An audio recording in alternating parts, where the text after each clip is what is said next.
Deixando de lado, talvez, não tinha valor para eles, na verdade, né? Pra gente hoje é história. Para ele era um pedaço de madeira.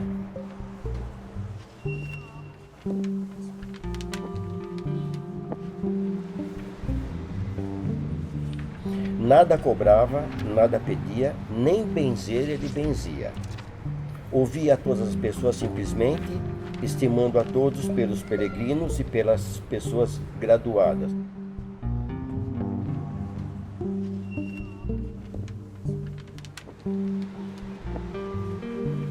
Como eu disse, para mim é o meu segundo santo, né?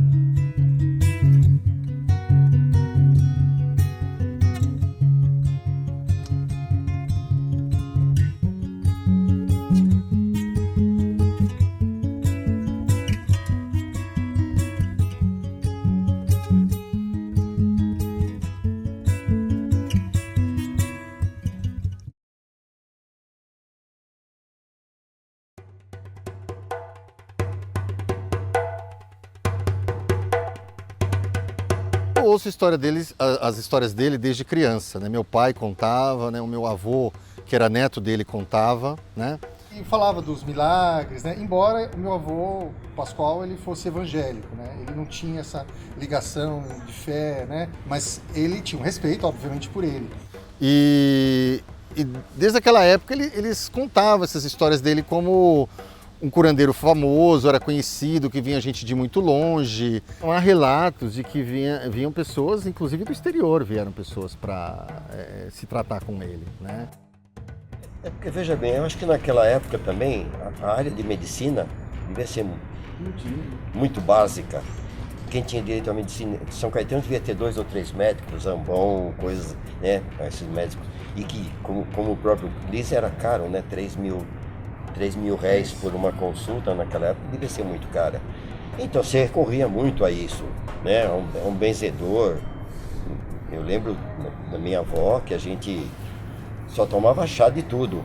Tinha dor de barriga, tinha um chá, tinha lombriga, tinha um chá, tinha dor de cabeça, tinha um chá.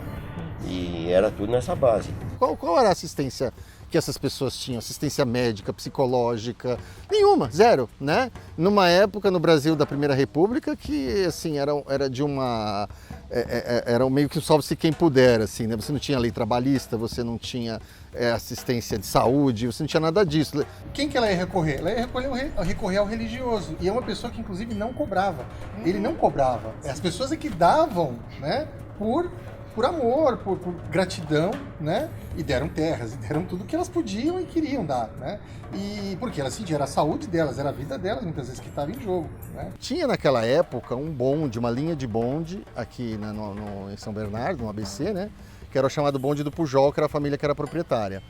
E uma dessas paradas chamava Estação Parada Saúde, uma coisa assim, nome de saúde, aqui no Santa Maria, que era onde o pessoal perguntava, me leva lá no curandeiro, né? As pessoas vinham a pé, quem tinha algum recurso vinha de carroça, né? Que tinha o serviço de carroças ali, que é uma espécie de táxi, né? Na estação, ou esse bonde do Pujol, que não parava exatamente na frente, mas era o mais próximo possível nessa chamada Estação Saúde.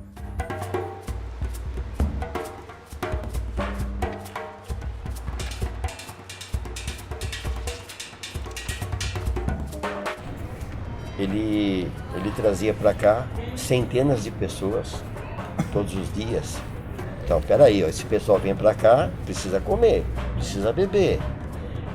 De repente, vamos botar uma carrocinha aqui para levar o pessoal lá para cima. Fizeram uma jardineira puxada a cavalo, depois mais um bondinho subiu lá para cima.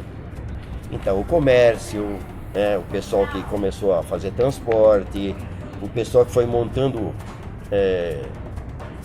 locais de alimentação na beira da estrada, esse pessoal que ia subindo uma caminhada a pé até lá. Um dos maceios acabou montando então um bar lá em frente à casa da entrada do curandeiro, porque o pessoal precisava comer e o curandeiro não conseguia alimentar todo mundo, se bem que consta que ele realmente dava comida para todo mundo que podia. O pessoal dormia por ali onde podia, sei lá, num carramanchão, em algum lugar, o pessoal passava a noite, porque vinha gente de longe, né?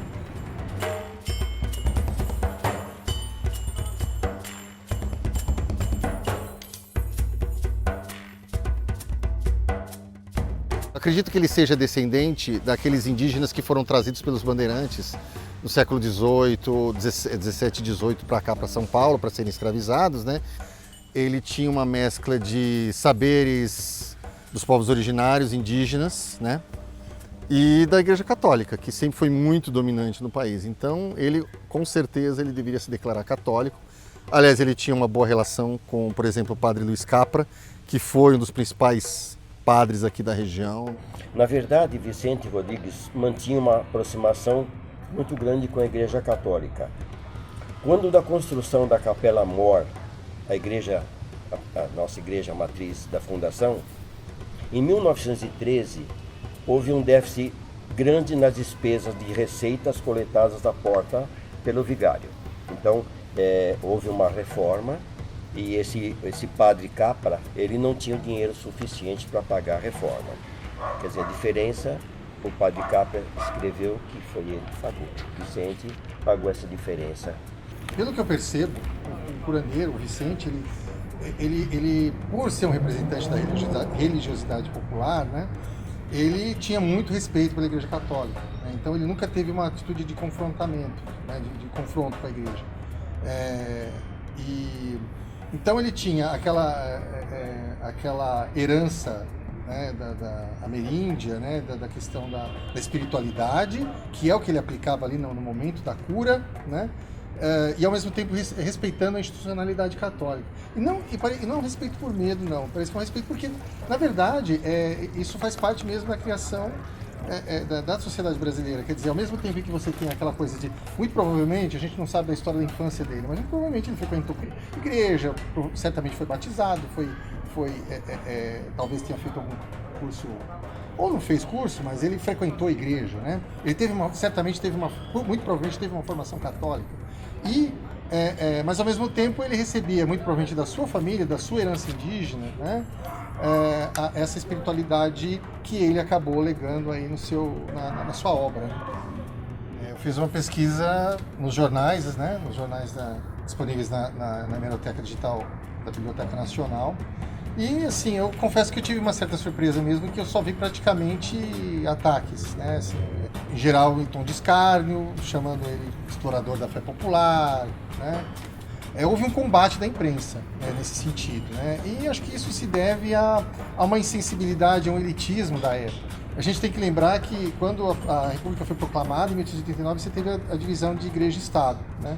Então você tinha um sentimento anticlerical muito forte nesse momento, nesse começo do século XX, né? Ainda a influência do positivismo, né, que fincou raízes aqui no Brasil, né? Então esses jornalistas, essa imprensa, ela se dizia supostamente esclarecida, né, que tinha um desprezo pela população mais pobre, né? E tudo que saísse desse padrão de uma elitização, né, dentro dessa coisa eurocêntrica cristã, seria tudo algo que não vale, não presta, né? É só lembrar que as próprias práticas de capoeira eram criminalizadas na época, né? E era uma população totalmente marginalizada. Então, havia essa arrogância, né, institucional da mídia, e parte da Igreja Católica também era violentamente contra também. E eu acredito que essas pessoas acabam tendo, sem uma educação, ele era analfabeto, né? Não sabia nem contar. E eu acredito que é uma daquelas pessoas que talvez tenham alguma coisa, uma psique, algum tipo de intuição, alguma coisa assim, né? E eu acredito que ele deve ter visto nisso uma espécie de missão. Pela população mais comum, por aquela população, digamos assim, totalmente excluída, né, socialmente, não apenas aqui de São Caetano, do município de São Bernardo, né, das proximidades aqui de São Paulo, ele passou a ser visto como um santo, quer dizer, começaram a ser atribuídos milagres à figura dele. Chamam o Vicente de São Vicente, que é o nome pelo qual ele foi conhecido aqui na região, né?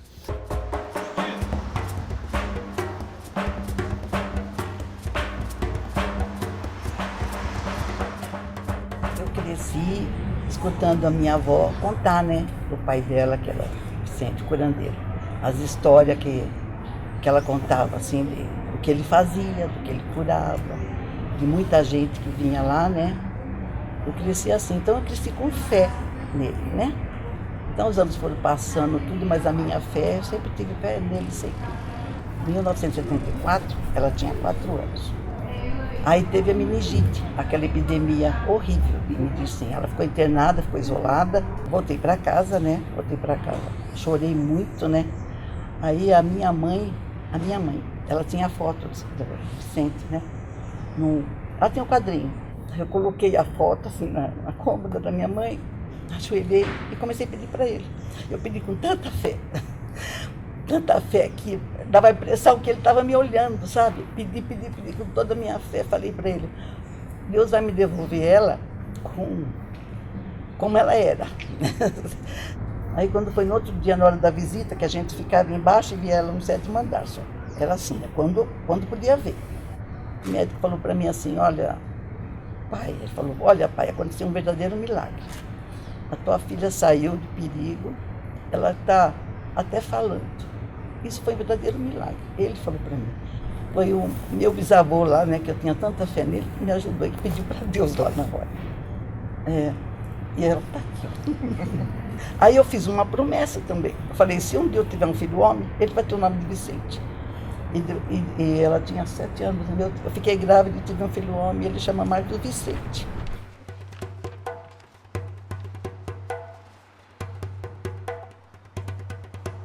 Depois de tudo isso, eu tenho pouco a dizer, né? Eu sou um milagre. Ela é um milagre. Eu incorporei muito essa história, né? E minha mãe, além da promessa de dar um nome a um filho que ela nem cogitava ainda ter, né? Ela prometeu que ia estar sempre comigo no cemitério para visitar o jazigo, né? E eu faço isso desde a minha infância.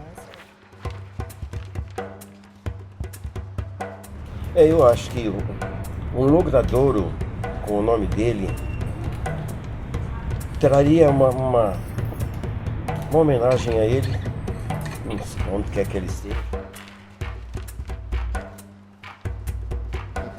O local onde ele atuava é onde hoje é uma unidade de saúde, um equipamento de saúde aqui do município. Atrás tem uma praça, né, uma pracinha onde ficava o Colégio Arthur Rudianos. Não precisa ser aquela praça, pode ser outro lugar, mas que houvesse uma indicação aqui, atendia o curandeiro Vicente Rodrigues Vieira, alguma coisa nesse sentido.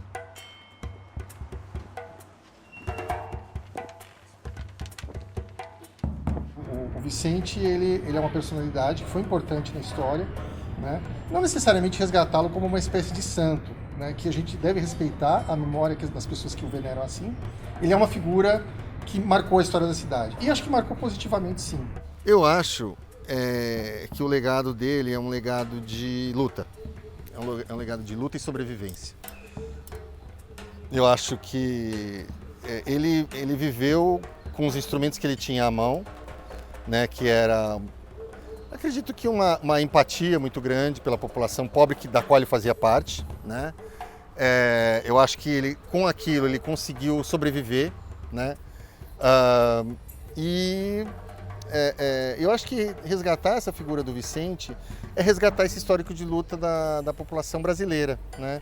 Dessa população excluída, historicamente excluída, pobre, marginalizada,